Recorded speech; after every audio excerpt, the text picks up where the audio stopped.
Okay, good afternoon, everyone. Welcome to today's webinar on social inclusion in the construction industry. For the next hour and 15 minutes, we will talk about what it means, social inclusion in construction, by having three experts on the topic from three different European projects discussing some of the key findings on this topic and some tips on how to make this industry more inclusive. My name is Philo Tamis, and I'm the coordinator of the communication and dissemination activities of the InCube project, and I work for the organization New Energy Coalition, which is one of the partners of the InCube project. I will briefly introduce the speakers of today's webinar, but maybe a good thing to know for all of you is that if you have any questions to one of the speakers, please ask them in the chat. And at the end of the webinar, at around 4 o'clock, we'll have some time to answer, hopefully, a few of the questions you have.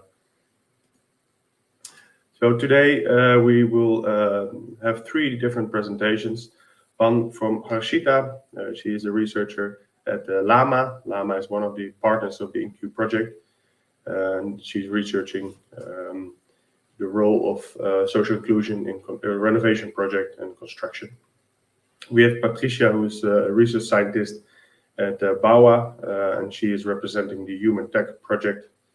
And last but not least, we have Tonny Velin, a consultant, and he is showcasing some of the key results on the gender equality plan from the RoBétArmé project. We will start with a brief introduction and also about what is the InCube project. I will do that since I'm also involved in the project, but later on, Patricia and Tonny will briefly introduce their project, HumanTech and RoBétArmé. I will introduce the topic of social inclusion in construction, followed by the presentation of Harshita of overcoming social barriers in construction.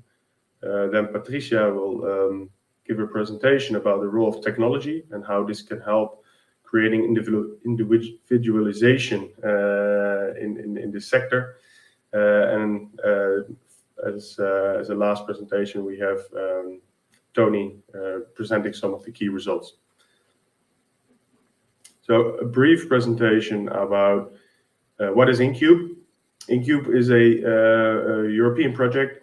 It has been running for 2 years now. It will last for a total of 4 years. And InCube is focusing on developing an inclusive toolbox to accelerate deep renovation.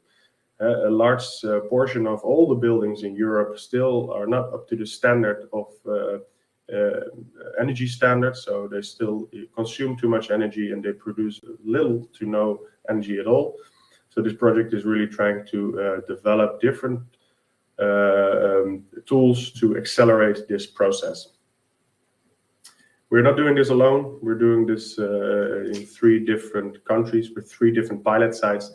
One pilot in Groningen, in the Netherlands, one in Trento, Italy, and one in Spain, Zaragoza. The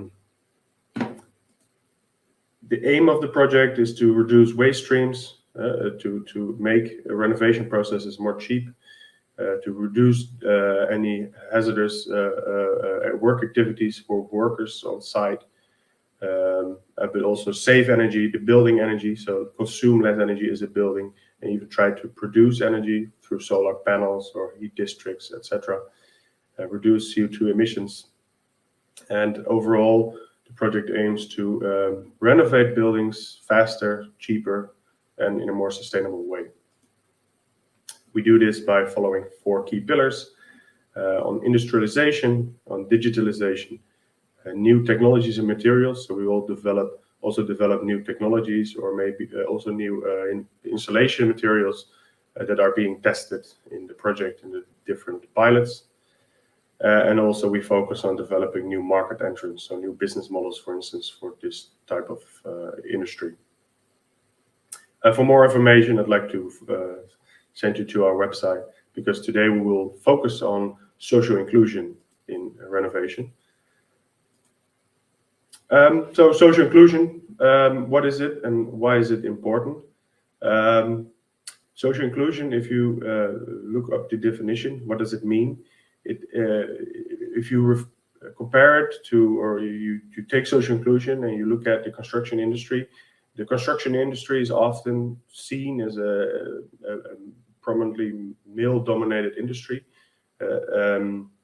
However, what we try to do with social inclusion here is to see if we can make it more attractive for all types of people, different backgrounds, different ethnicities, and be inclusive to everyone. So it's not a specific type of person that is able to work in construction. Having a diverse workforce also encourages, for instance, developing new innovative ideas. It also helps with teamwork. Having a diverse workforce, it increases different skills and experiences, unique talents. Everyone can contribute something to this topic, and also it helps with reducing economic disparities in supporting unrepresented groups. For instance, what I just tried to explain is try to be more inclusive so that the construction sector is open for everyone who is able to contribute to its objectives. And at the same time, it also, of course, is in line with any regulations on EU level on enhancing the reputation of this sector, also being more diverse.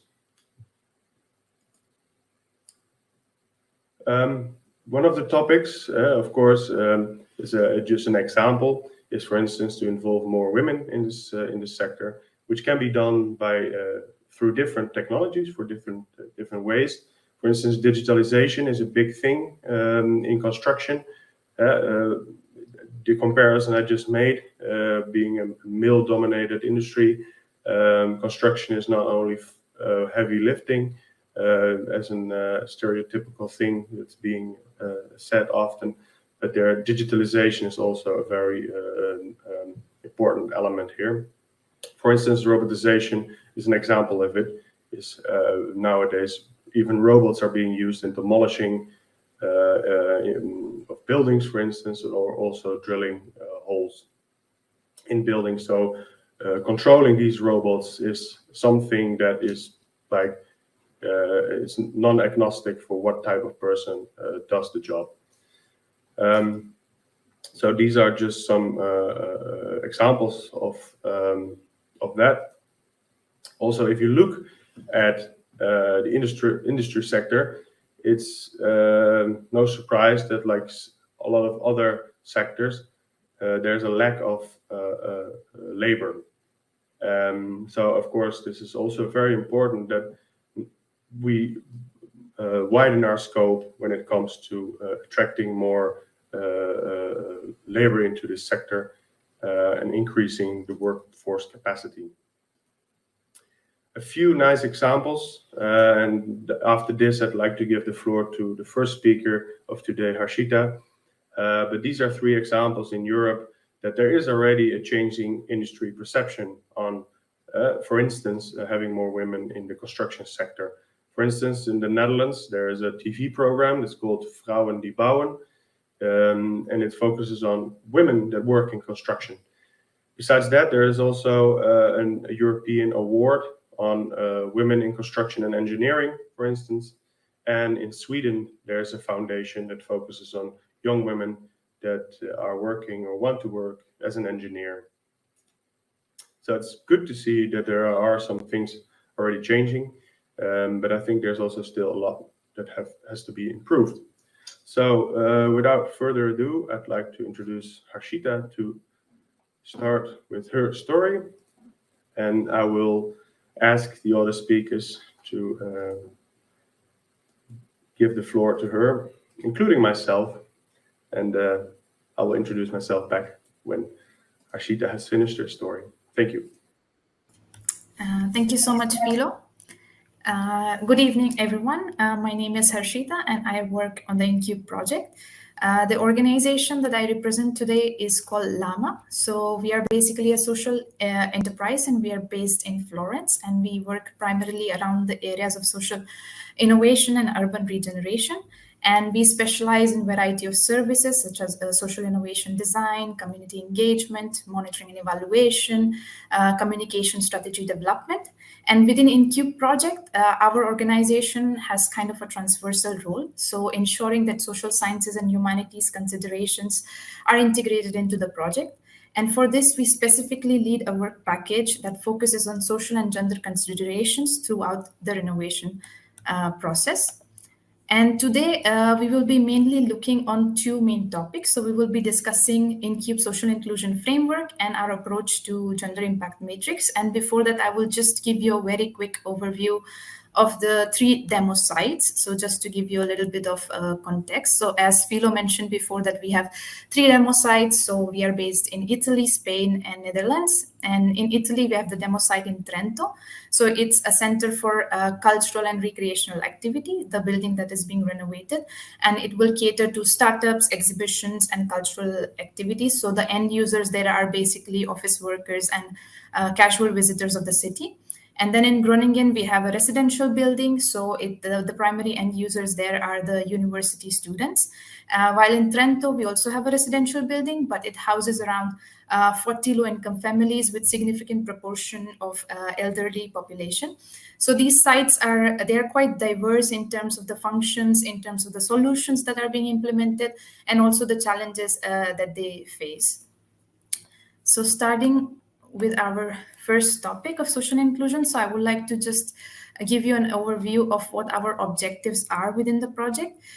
So first of all, what social inclusion means for us is ensuring that all the actors that are engaged in the renovation process, so being it end users, being it construction workers or stakeholders, they are considered in the process. And our goal is to create these processes that are not only technically viable and sustainable, but also socially equitable. And one of the main outcomes or the objective is by improving the capabilities of InCube partners to kind of improve social aspects in such projects. So we have 3 key phases, let's say, for the project. So before, during, and after renovation. And before renovation, our key activities was basically to kind of research and analyze and kind of produce 3 sets of blueprints. So these blueprints are a set of recommendations or operational tips to address social inclusion. And then when during the renovation works, each demo site will kind of implement these tips. And after renovation, we will assess what worked well, what worked less well. So as you can see that we are basically at the very early stages of the project, and the key results are still will be available in an year from now. So we are still in the renovation period. And so today we'll be focusing more on discussing the approach rather than presenting you the results. So a quick overview of the method that we followed. So first we began by reviewing the social challenges, and we also kind of looked at the relevant policies related to renovation and social inclusion. And then based on these analysis, we identified a set of specific dimensions and defined our social inclusion framework. And then we did kind of stakeholder mapping, stakeholder engagement to understand target groups' needs, expectation in relation to these dimensions. And then we formulated these recommendations or blueprints. And eventually, at the last step, we will kind of assess how these recommendations were foreseen in each demo site. So today we will focus mainly on the first 3 steps because we think it's more interesting for today's topic. So just to show you that we have 4 main target groups. So we have the end users, we have internal stakeholders, so basically the project partners, the external stakeholders, and the construction workers that are involved in the process. So the framework is basically designed around these 4 key target groups. I will give you quickly some examples of the key social challenges that are often faced by these target groups. For example, when it comes to end users, a critical barrier is like insufficient information sharing. So when tenants are not aware of potential on-site disruptions that could often lead to delays and dissatisfaction, there could be disagreements between tenants and owners on issues such as rent increases after renovation, and that it can raise fear of evictions. And if we look, for example, at the stakeholders, so often there is lack of coordination, consensus between the actors that can lead to long and complex decision-making processes and can cause delays. And if we look at construction workers, some of the key barriers that have been encountered by them is access to trainings for new renovation technologies. So it makes difficult for them to stay up to date with the industry advancement. Moreover, there are safety concerns. They also report poor working conditions and low work-life balance. And then we looked also at the policy level. So if we look at topic of social inclusion, European Pillar of Social Rights and SDGs, they are kind of the central mandates, and they are EU's core development strategy across all policy areas, and they kind of reinforces the fundamental social rights. And if we look at the renovation-related policies, for instance, one example is that renovation wave strategy often mentions that one of the critical social barrier is inefficient understanding of energy use and savings among the end users. So this is something that needs to be addressed through such initiatives. Moreover, the Green Deal, it also emphasizes on addressing the issue of affordability, so addressing energy poverty through such initiatives, and such transition should follow a just and inclusive approach. And if we look at NEB, so one of the core value is inclusion, and again, it also emphasizes on the aspect of accessibility, affordability, and moreover, contextualizing such processes with a multi-level participatory and a transdisciplinary approach. So overall, these policies, they have an emphasis, the renovation policies, they have an emphasis on social inclusion. However, there is a varying level of focus. Then, based on these two analyses, we designed our framework, which comprises of 6 key dimensions, as you can see here, and the associated impact areas. So what we would like to achieve by the end of the renovation process across the identified target groups. So for example, one of the dimension is active engagement of end users. So here we would like to improve their participation throughout the process. That could eventually also help in fostering a sense of project ownership, providing them with clear information on new technologies, which can enhance the understanding and also help in developing energy efficient behaviors. And then if we look at in terms of capacity building, this is something quite transversal across the dimensions. So we would like to raise awareness on such approaches which are relevant to the dimension. For example, how to better engage stakeholders, how to better engage end users among all the consortium partners. So raising awareness is kind of a transversal impact area that has been identified for each dimension. Then we also have accessibility and affordability that have been quite emphasized across all the policies. And in Zaragoza, for instance, we have a special focus on improving the accessibility of the demo site. And in terms of affordability, we would like to raise awareness of energy efficiency and related cost savings after the renovation among the end users. Then we also have active stakeholder engagement, so to really have everybody involved in the decision-making processes and to have a clear and a well-defined communication strategy. Then also improving health and safety conditions, making sure they meet the protocols for all the individuals on site. And then lastly, also raising awareness on equal employment opportunities and conditions among the consortium members. So this framework is tailored to the objectives of InCube and focuses primarily for the renovation processes. Of course, there can be more dimensions, but in practical terms, what we have done is we have adapted this framework based on the scope of renovation within each demo site. Then moving on to the second topic, so addressing the gender dimension within the project. Again, for this task, we have started working quite recently and we're still in a very preliminary stage. I would like to maybe explain you what our scope is within the project. So our objective is twofold. Firstly, we have to kind of investigate how women perceive their inclusion in the sector across the demo site. And secondly, we have to understand how innovative technology solutions that are being implemented in InCube can improve their inclusion in the sector. And one of the key output as part of this work is called Gender Impact Matrix. So basically, it's a tool that we will use through participatory approaches to facilitate the definition and analysis of gender issues by the communities that are more affected by them. So the people working across the 3 demo sites within the sector. And we kind of started with a similar approach that we used for developing the social inclusion framework. So if you first look at gender-related barriers, so here we have identified two main target groups. So first, women as end user and women in the sector. So from the perspective of women as end users in such projects, there are two key barriers, let's say. First one is related to the issue of affordability. So women or women-led households, they face higher energy poverty and difficulty in paying energy bills. And second is related to their low representation in renovation-related decision-making. And if we look at women working in the sector, there persist several multiple challenges when it comes to the entry in the sector. For instance, there could be inappropriate selection criteria, lack of role models, there are still traditional stereotypes, male-dominated network, and so on.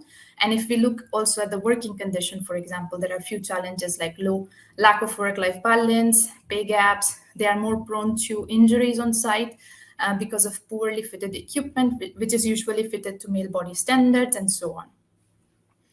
And if we also kind of look at some of the key statistics, so for instance, in 2018, only 10% of the construction workforce comprised of women, and there was only a slight increase from 9.6%. So there is still a significant underrepresentation, and the change is happening very slowly.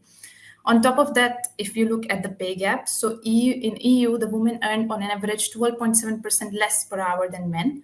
And if we zoom particularly on the energy sector, around 80% of the energy workforce is male.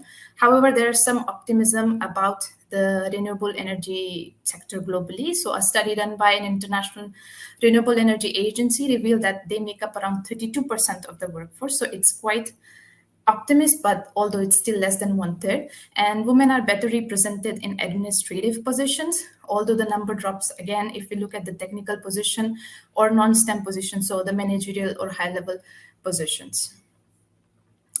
Now taking a look at the key policies. So gender equality strategy is one of the main policies that emphasizes on the dual approach of gender mainstreaming and intersectionality.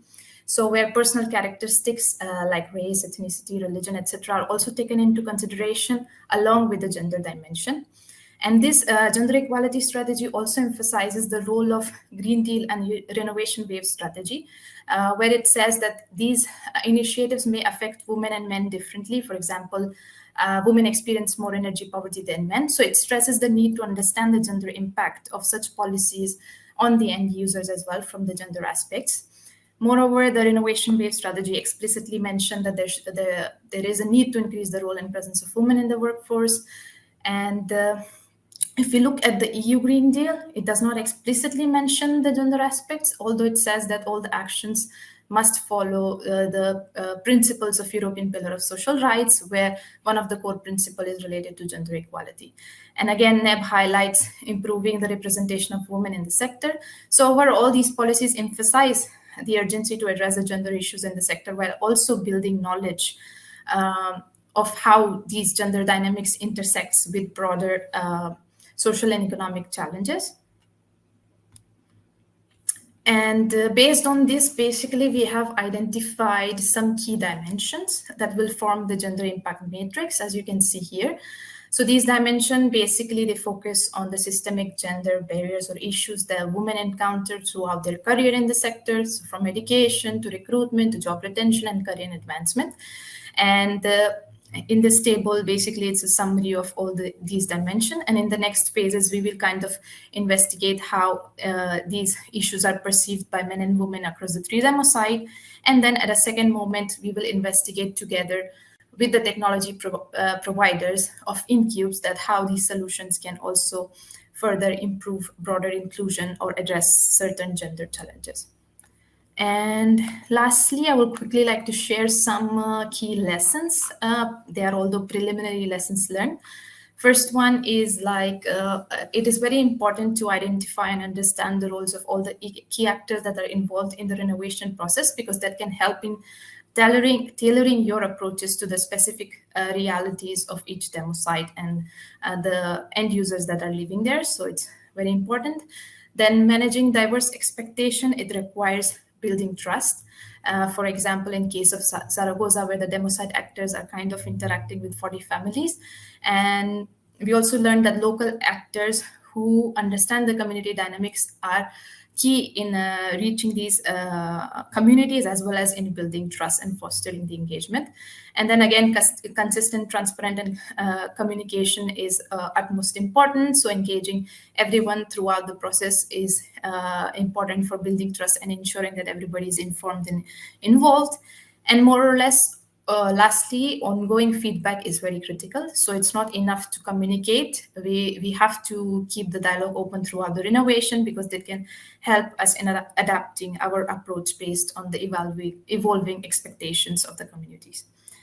So thank you. That's it for my time. I hope I was within the time limit.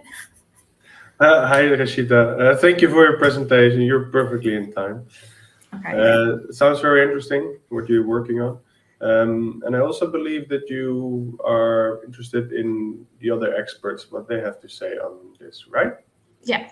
Yeah, perfect. Now, we will start with the Q&A later on to hear from them.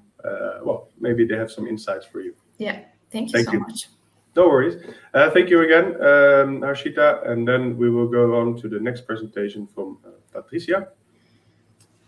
I will bring her on stage. Hi, Patricia. Hi, Philo. Thank you. Thank you. I'll leave the floor up to you. Thank you very much. Yes, thank you very much. And thank you for giving me the opportunity to speak here today. My name is Patricia, as you've mentioned, and I'm representing the HumanTech project. And just to give you an idea what the HumanTech project is about, I think it's actually facing a lot of the challenges that are similar that have been brought up by you, Philo, in the InCube project. When we are looking at the construction industry today, we can see that we have slow technology adoption in this sector. We have, of course, a lot of dangerous tasks there, so worker safety, but at the same time, keeping up the productivity is an issue. Then what you have also mentioned for InCube, and this is of course not specifically for the construction industry, we have a shortage of skilled workers.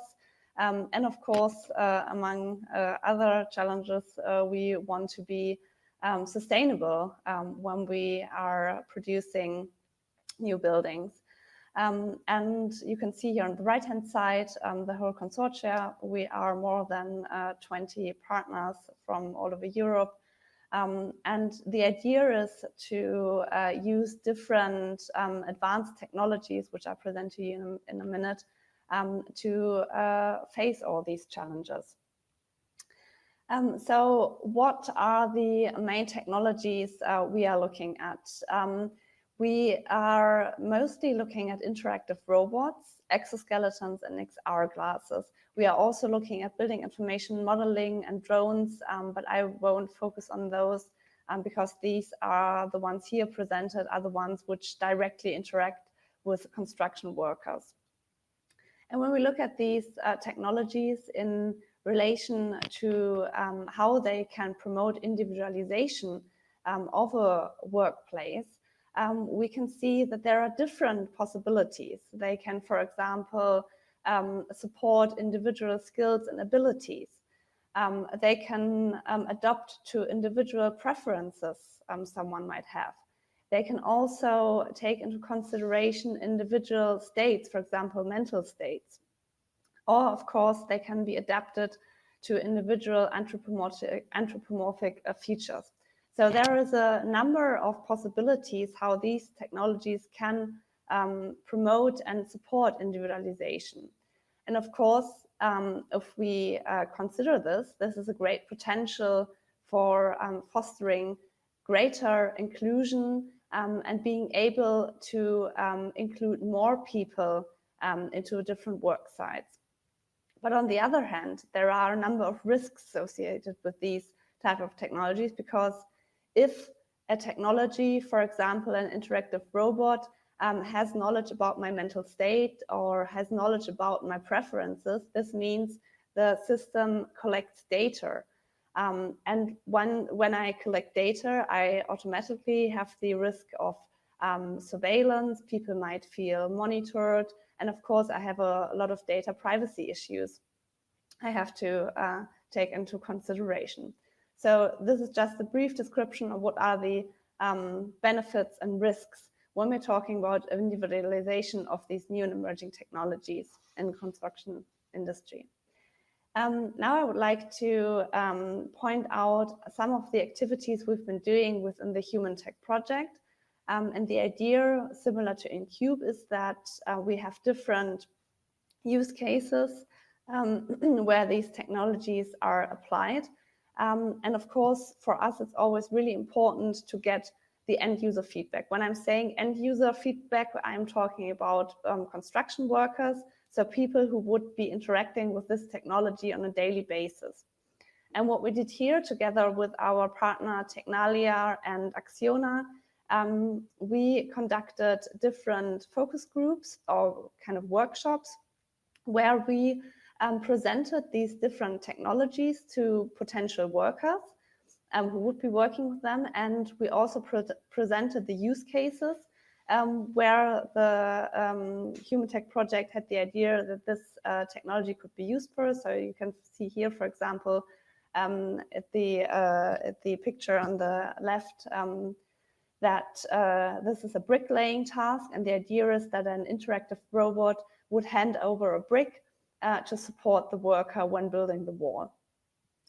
And in total, we had 75 participants from 3 different locations. 2 of them were in Spain, 1 of them was in Ireland. And one has to say that the Irish sample, this was a training center for construction workers. And what we analyzed among some other concepts, we were especially interested in the expectation regarding specific interaction principles of the technologies. And these interaction principles, they are basically a core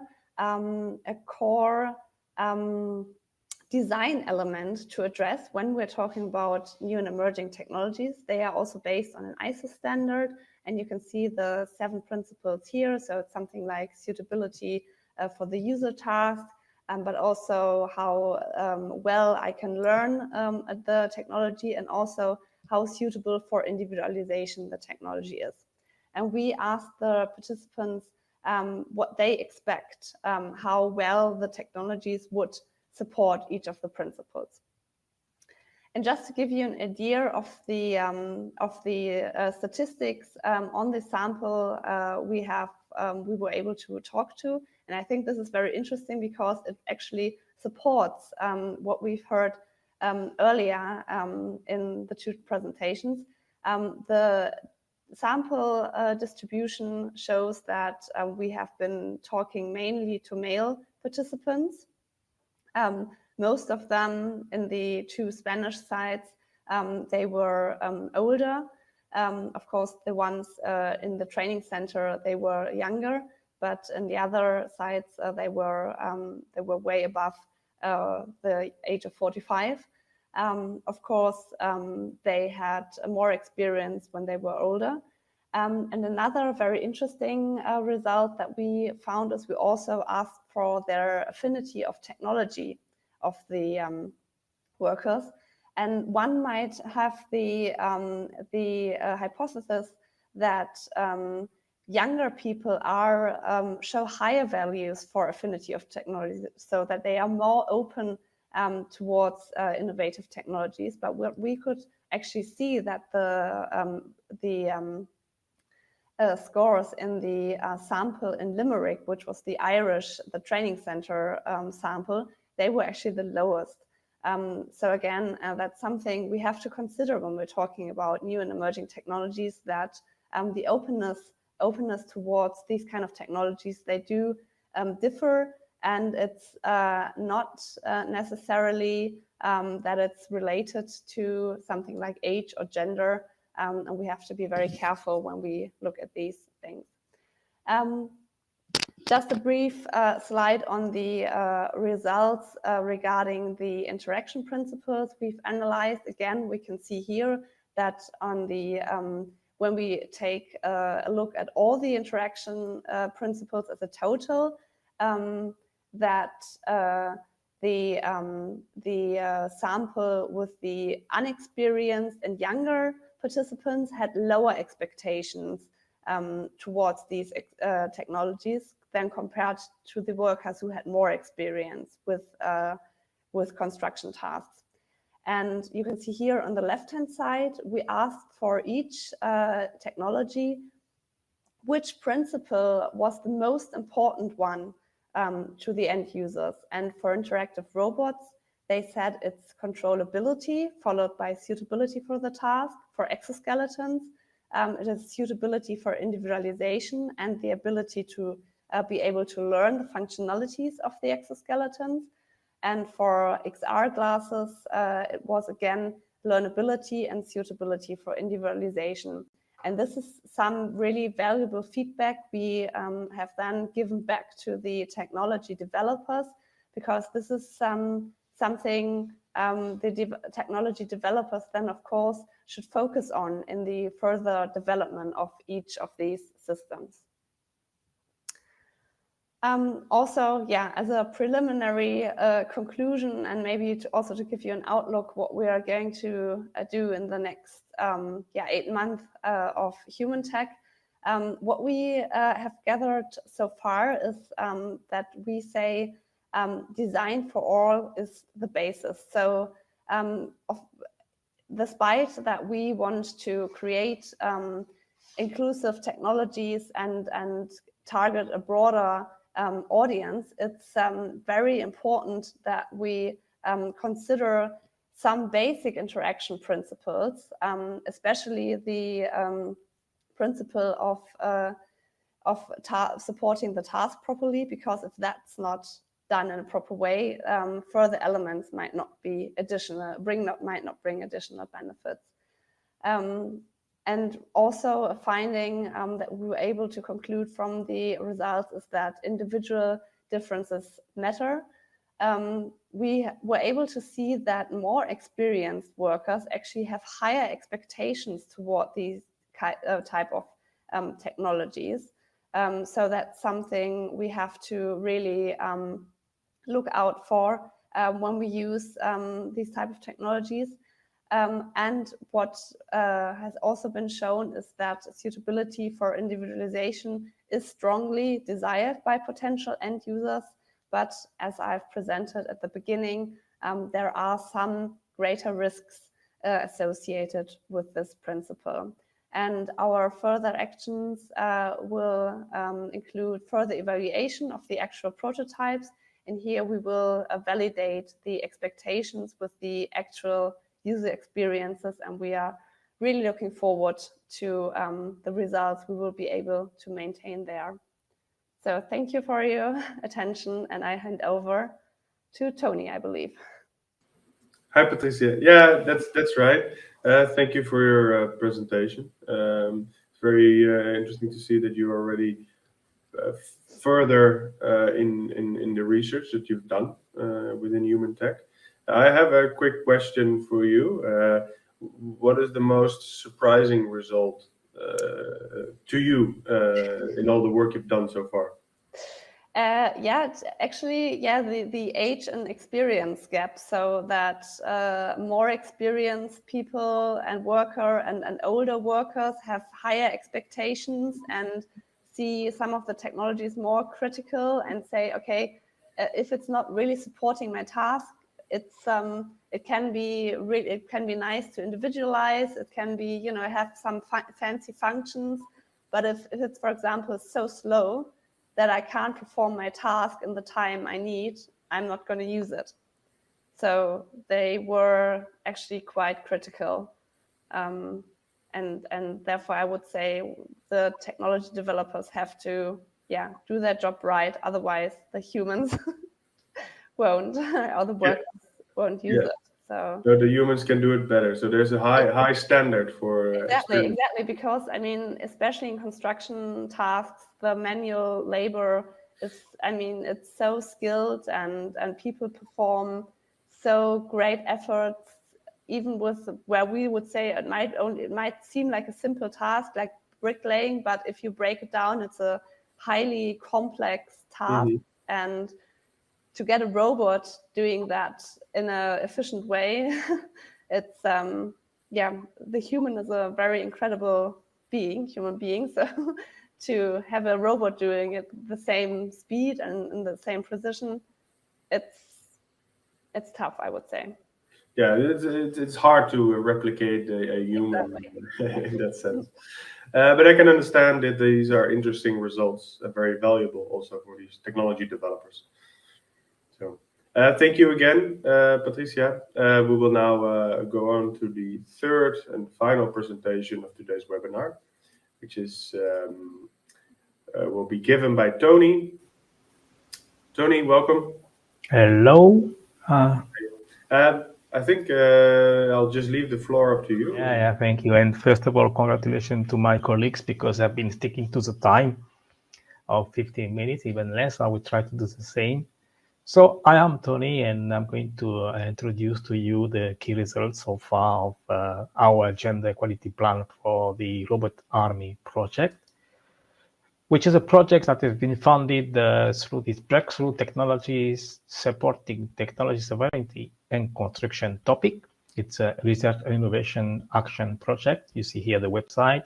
We are 19 partners, plus from 12 countries, plus Japan. It's led by Greece, nearly 9 million euros. And the project is 42 months, ending in November next year. So we still have about 14 months to go and to deliver results. Objectives is to bridge the link between the Construction 4.0 and Industry 4.0. So Construction 4.0 is basically automating laborious construction tasks in all phases of the construction, and applying Industry 4.0 technologies such as sensors, augmented reality, high-performance computing, additive manufacturing, autonomous robots, and simulation system, all those technologies together. And concretely, we plan to develop and design, implement 2 manipulators. We are talking about application of shotcrete, which is spray concrete. So first manipulator is to analyze the surface and find the imperfection of the surface with a robot.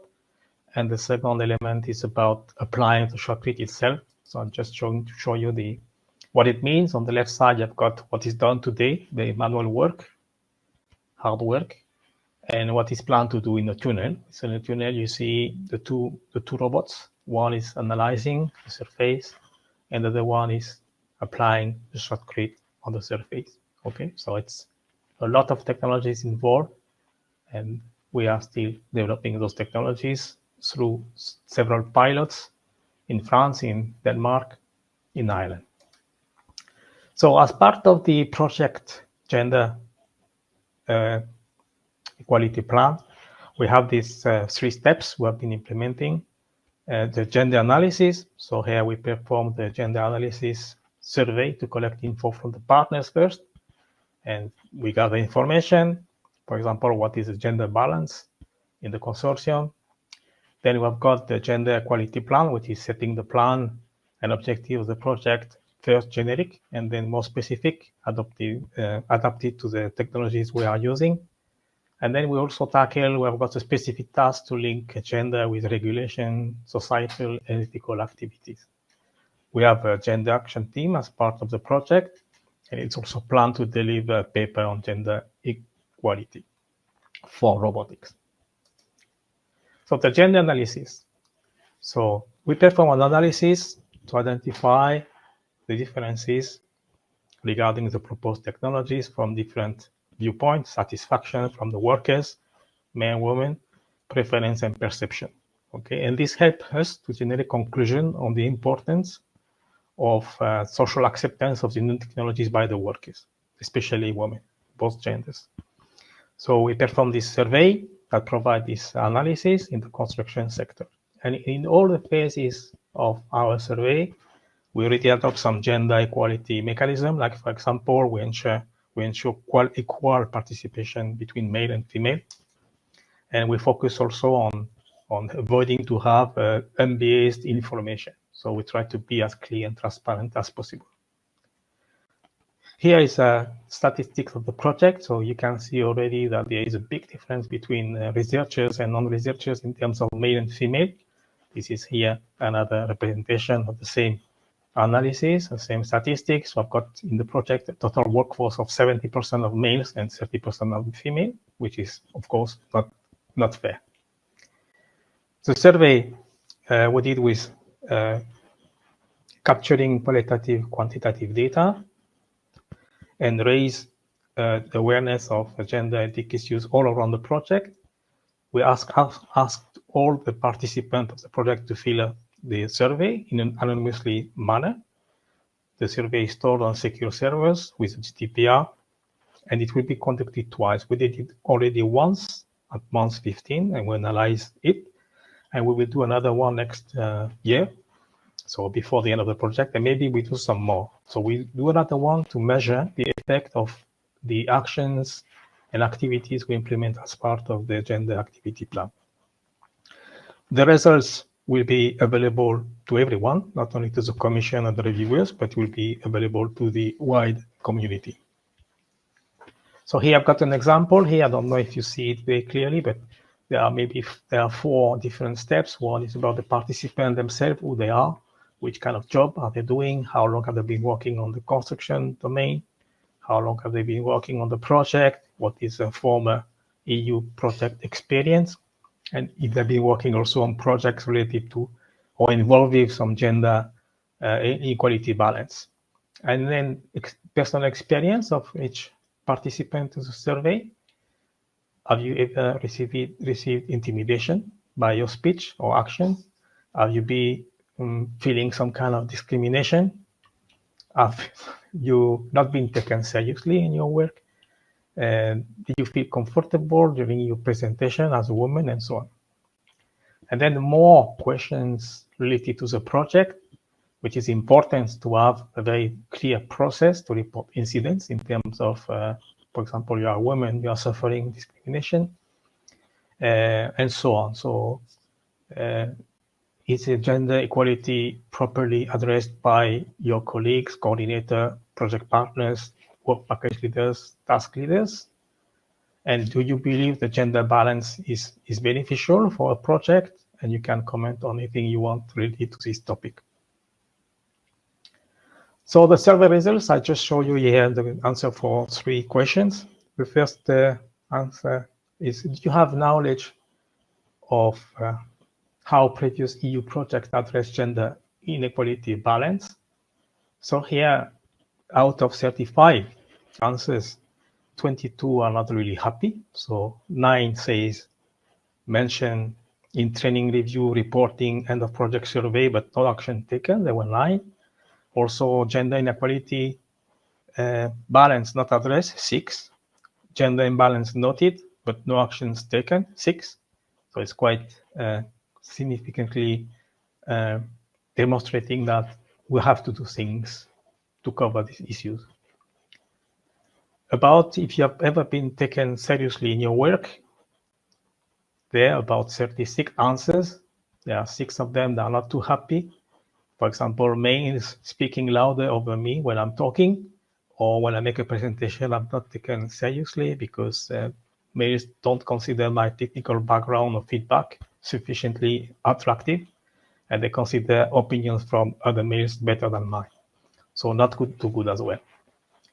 Do you have any suggestion on how to improve gender inequalities or gender balance within RoBétArmé project? There are a lot of answers here, which are quite interesting. I highlight 2, of course, to have more workshops among the partners, but also not only to consider the gender neutral language in the project, not only male, female, but also to include other gender identities outside the binary spectrum, which I think is perfectly right.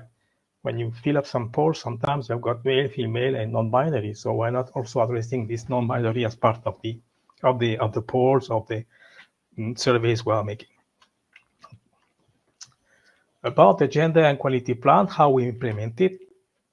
So we address the SDG 5, Sustainable Development Goal from the European Union, achieve gender equality and empowerment of all women and girls. We also address the gender equality strategy that was mentioned before by my colleague. And then we of course address different angles together with the gender dimension, environment, social, technical, financial.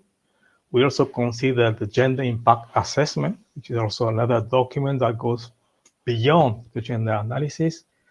It provides information on the effects of any action you implement for gender equality.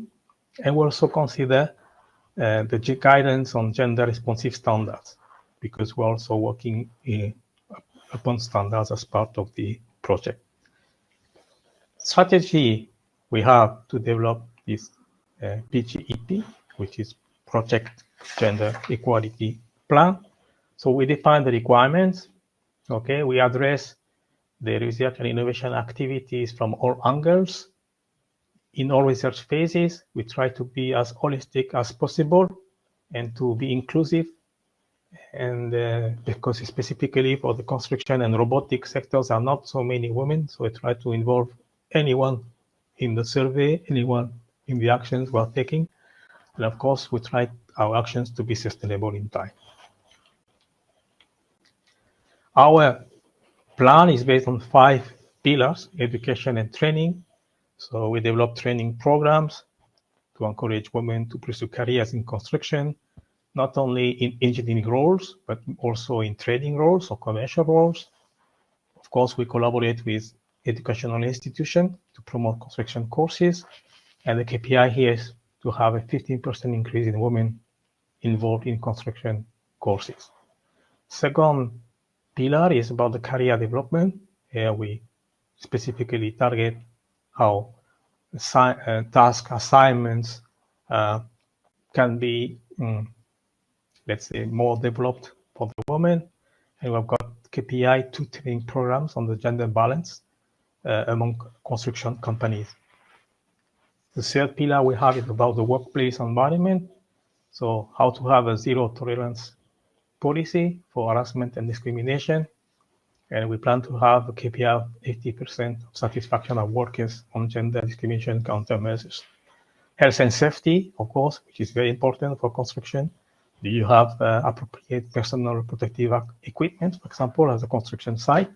And as part of the pilot, this is what we are going to check out to ensure that the pilots have gender-specific PPE, so personal protective equipment. And finally, the community engagement and outreach, of course, we've got to disseminate, and we plan to organize 3 community engagement events at the pilot sites to promote the engagement of girls and women in construction jobs.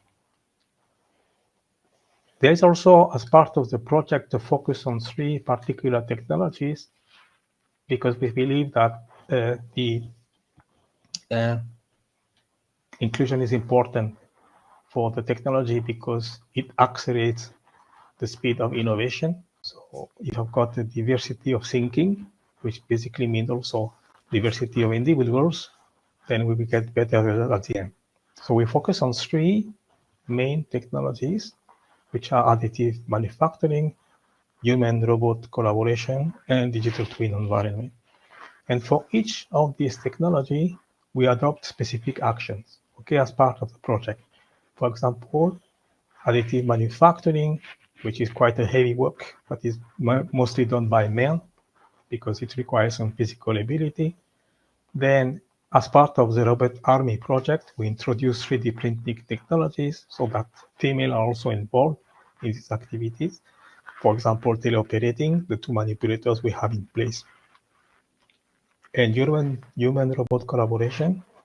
This is based mainly on the worker acceptance. We just talked about it with Patricia and Philo. So substituting man by robots can be also a dangerous task developed by workers, and we can maybe use robots as well. But we need to think carefully about how those robots can be designed so that the women can also manipulate them in an easy way. So how to embed the gender into the robot. For example, voicing, for example, how to command a robot by voice, by man or by woman. And finally, the digital twin environment, which is another technology we are using.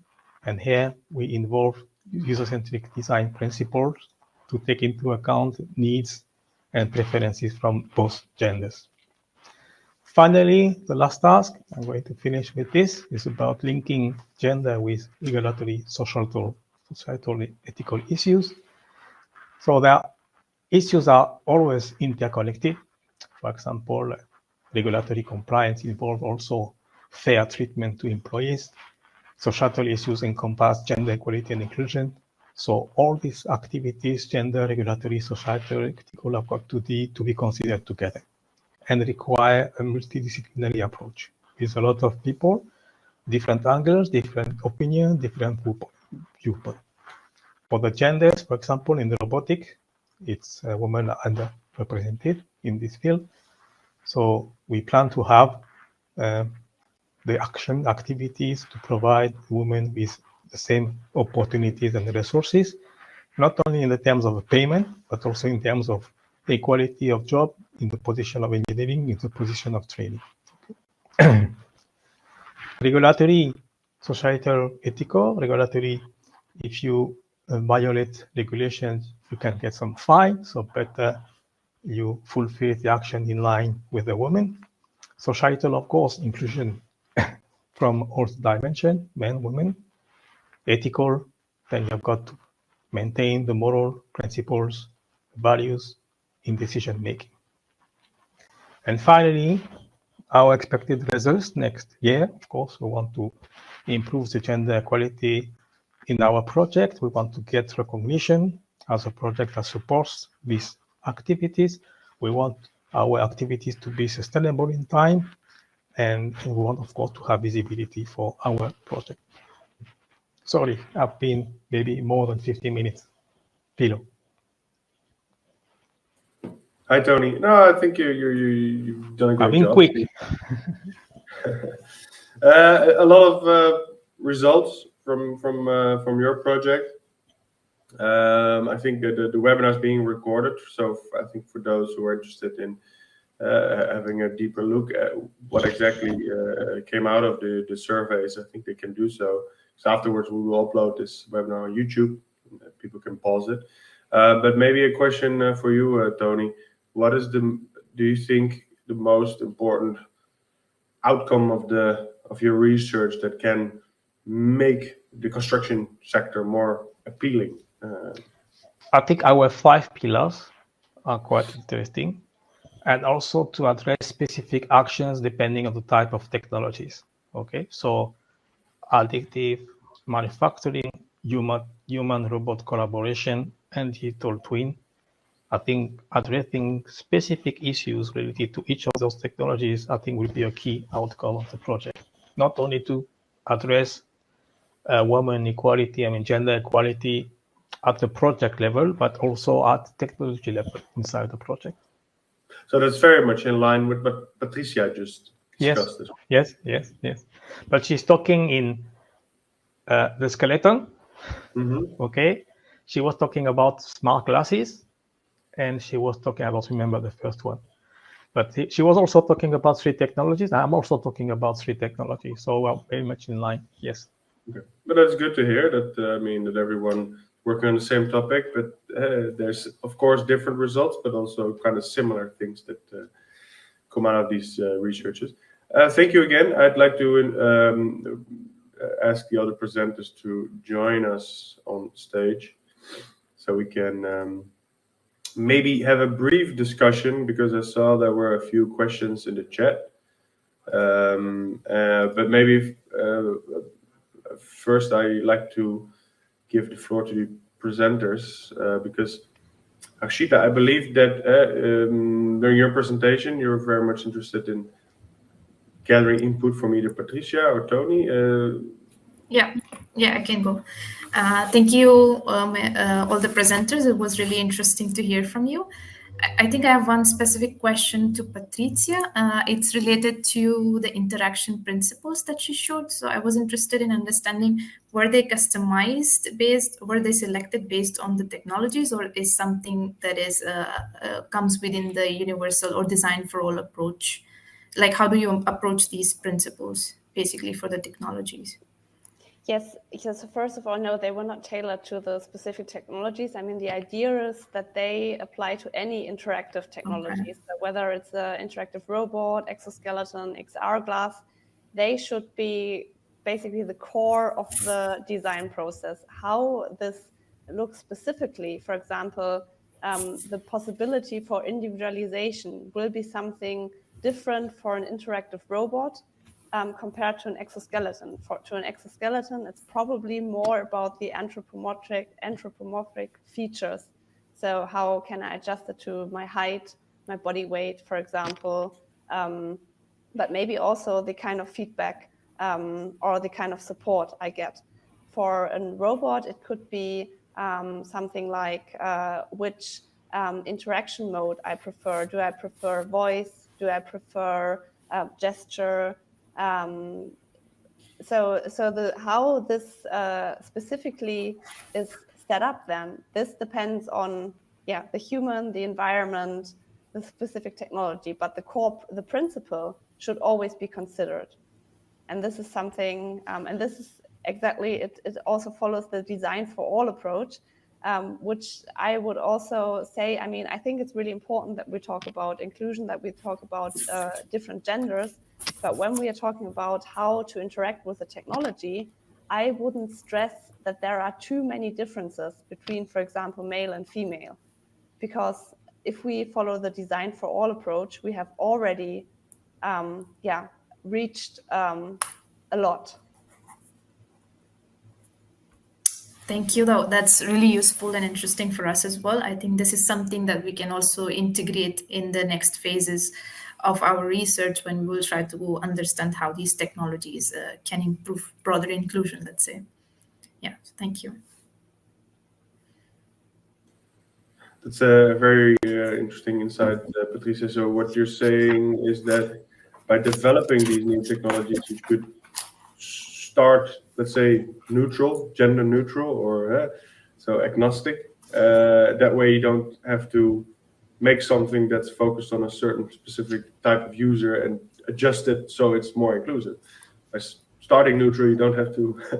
Definitely, yeah, exactly. And I mean, this is the whole idea of human-centered design, that you actually don't I mean, there are differences, of course, there are differences, but if we design it in the way that, let's say, 90% or 95% of the humans are able to interact with it, then we've already we've already reached a very good goal.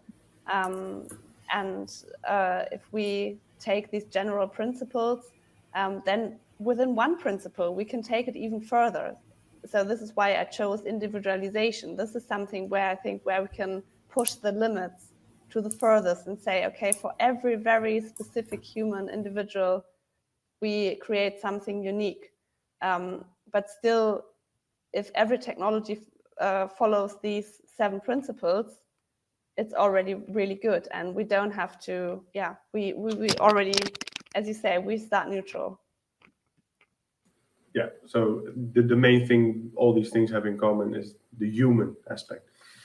Yep. Perfect. Thank you, Harshita. I hope that answered your main question. Yeah. Thank you. Maybe it's nice to also have a look at some of the questions that were asked in the chat. Because you see that someone Shubha asked, what are some actions that construction companies can take to increase diversity in their workplace? So do you have any tops that a construction company can do tomorrow, let's say, to increase diversity? It's a general question. Yeah, I think I can take it, but I think it has to be a very conscious change at the organizational level. So you have to really look or review your policies, the hiring policies, to make sure that you don't have any biases in the process. And some organizations even have, for instance, diversity goals, or they also use specific tools, for example, gender equality plan and so on.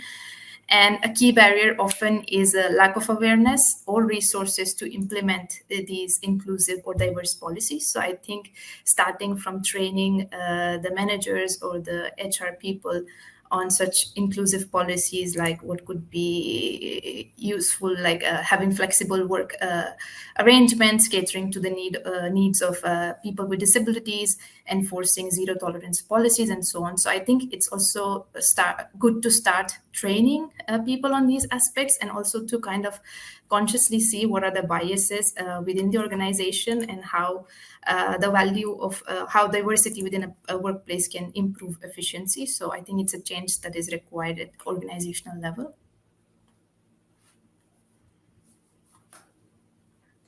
Great, thank you. Is there anyone that wants to add to that? No? Because I think it also reflects to one of the other questions that was asked by Samantha, is about the largest barriers in a wider spread adoption of gender inclusive practices by construction companies. Because could it be, for instance, that the topic construction is just not of interest, or there's not the pool for instance, women that are interested in this sector is just not large enough? Is there anyone that can maybe answer that question? Yeah, try. You can try.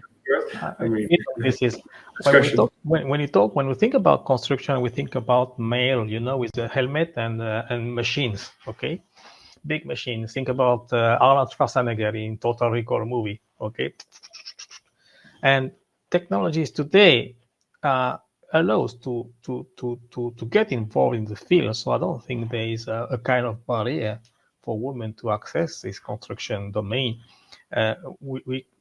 All these Industry 4.0 technologies are used for reaching any kind of sectors that include construction.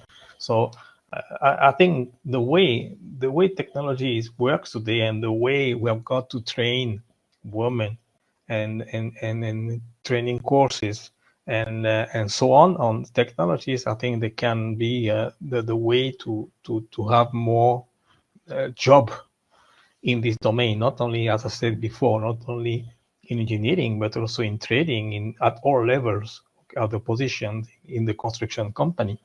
So yeah, for me, the key is the technology, adoption of the technology. So maybe I can add here.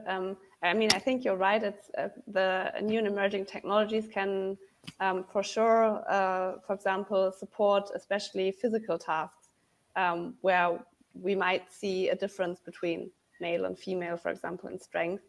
That we could have some systems which support, for example, heavy lifting. But again, then the technologies have to have a readiness level that is really already really high. And currently, the technology readiness level of most technologies is very low. So therefore, again, no matter whether female, male, or any other gender, if it's not working because the technology is not yet that developed, it's not going to help anyone.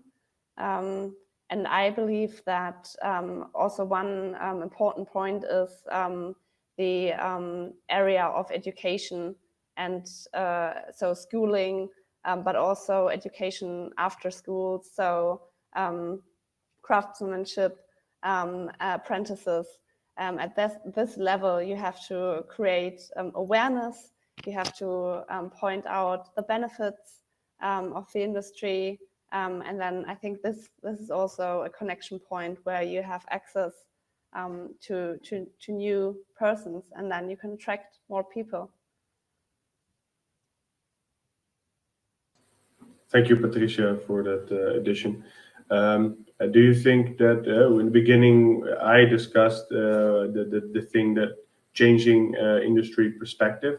Do you think that technology will eventually change that perception of the industry, that it's only for a certain type of person, human?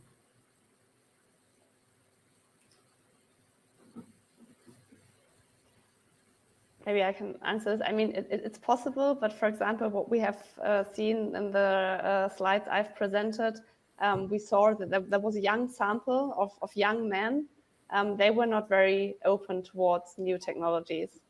So one might think that young people are attracted, and this could be.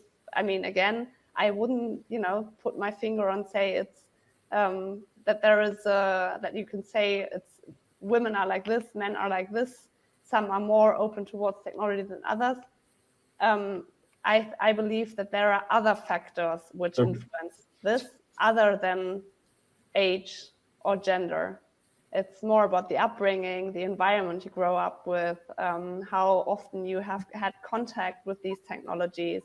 So I think it's more about these factors rather than saying it's all about gender or age. Okay, thank you. And maybe I'd like to finalize this discussion with the last question which was asked. And I find it kind of an interesting one. Because we've been talking about different technologies, robots, like even suits that you could wear. Sounds very futuristic. Did you also experience, this is a question to all of you, any workers who are maybe afraid of being replaced by these types of technologies? Like robots are taking over.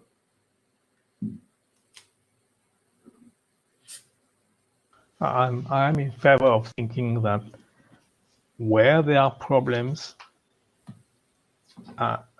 you need technology, and the technology is not going to replace the work. There will be always a work in the loop. So, in addition to make the final decision, because as Patricia said, TRL are low, so you need someone to validate the final solution. So, and this is human. So I think workers don't have to be scared about losing their job. I don't think this will happen. Okay. And in any case, because there will always be problem, there will be always need of technology and always need of workers as well. So I don't think engineering technology is going to destroy jobs. I don't believe that. Thank you, Tony. Patricia, you want to add something? I would just like to support that, what Tony said. I mean, what we have learned so far, not only in the HumanTech project, but also in other projects, is, I mean, yes, if you start talking to workers, one initial reaction might be, oh, is my job still safe? But then when you dig in deeper, they are very aware of, for example, how many so-called 3D jobs they are doing. So the dull, dangerous, and dirty ones. And that this is not something you like to do all the time, and you are quite happy actually if there are some tasks where you say, okay, this task can be supported by, for example, a robot. I don't have to climb into a small vessel anymore, for example, or climb up very high where it's very dangerous. So I think if you use it for the right tasks, then there is not actually the fear, but workers are actually happy that they get supported in a good way. So it's a positive thing. Yeah. That's, I think, a nice one to close this webinar with. Harshita, you wanted to add something? Or No, I'm good. Like, I share the same sentiment. So yeah, we'll perfect. Okay, then we end this webinar on a positive note. I'd like to thank all the speakers for your contribution to this discussion, and also to the webinar itself. As I said, the webinar is recorded, so if you have any colleagues who couldn't make it today but are still interested in the results from these projects, we will publish it on the internet later on. And for those who are interested in more of what we are doing as RoBétArmé, InCube, and HumanTech, we are part of the Tech for EU cluster. which is shown on the screen here. And there are some other EU projects who are part of this cluster. So we all work on construction and renovation in Europe and all innovations that are needed to speed up this process. Once again, thank you all, and I wish I see you again sometime. Thank you. Bye-bye. Thank you. Bye. Bye.